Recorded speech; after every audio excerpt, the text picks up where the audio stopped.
Bonjour, dans cette vidéo, j'aimerais vous parler du plus grand fardeau que nous portons tous. Je pense que toute l'humanité est concernée. Bon, vous me direz c'est pas le seul, mais en tout cas, c'est un grand fardeau qui nous empêche d'avancer, qui nous empêche vraiment en fait d'être heureux. Et c'est l'attente.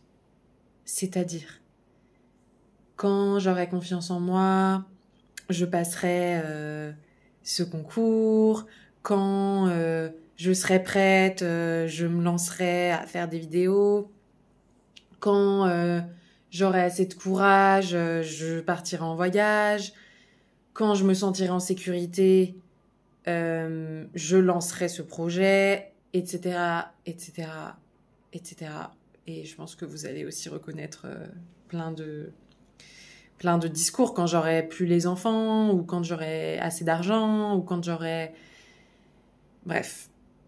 Et en fait, ça, l'attente, c'est quelque chose qui nous maintient dans l'inaction, en fait. Et la vérité, c'est que c'est faux. En fait, c'est l'inverse. On voit les choses à l'envers. On est pas mal à l'envers aussi sur Terre. Moi, la première. Hein. Mais on est pas mal à l'envers. On voit les choses à l'envers, en fait. Et la vérité, c'est que quand tu passeras ce concours, tu auras confiance en toi. Quand tu iras voyager, là, tu te sentiras plus en sécurité. Quand tu... Bon, bref. En fait, c'est ça qui est important, c'est de réaliser vraiment ce qu'on a envie et en tout cas de s'autoriser à se dire, bon, ok, j'ai tel blocage, telle peur ou telle impression, mais en fait, si ça me maintient dans un immobilisme qui fait qu'en fait, je vais rien faire, bah, c'est triste, en fait, parce que en vrai, de vrai, euh, on se rend pas compte parce qu'on a oublié, mais parfois, ça fait des vies et des vies qu'on vient pour faire ça, quoi. Imaginez, enfin l'âme, elle en peut plus d'être là en mode putain, mais à chaque fois que je viens là, il y a une personnalité et un ego qui me coince et qui fait que on peut rien faire. C'est dommage en fait. Après, c'est normal hein, quelque part. Moi, franchement, la première, hein, j'ai passé l'année en plus dans l'attente sur plein de projets à moi où j'étais là. Mais je m'en rendais même pas compte. En fait, c'est que ça peut carrément être inconscient aussi. Parfois, on se rend même pas compte et on se dit ah ouais, grave, plutôt la semaine prochaine, ouais, ça m'arrange aussi.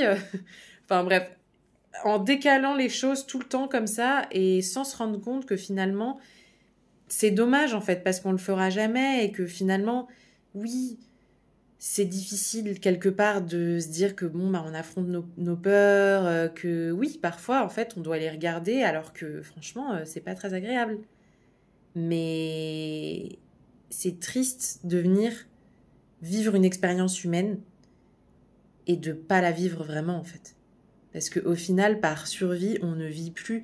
Et là, enfin, voilà, j'englobe beaucoup plus de choses que ça. Mais en fait, c'est triste de se dire que finalement, on va pas s'autoriser, alors qu'on est les seuls à avoir le droit de s'autoriser déjà, et que, en fait, on a tous les droits si on se les donne.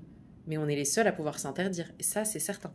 Et c'est super triste, en fait. Donc, c'est important de se rendre compte de ça, je pense. Et de se dire, bah, ok, là, j'ai pas envie d'y aller, mais en vrai de vrai, oui, je suis prête à faire des vidéos, oui, je suis prête pour ce projet, oui.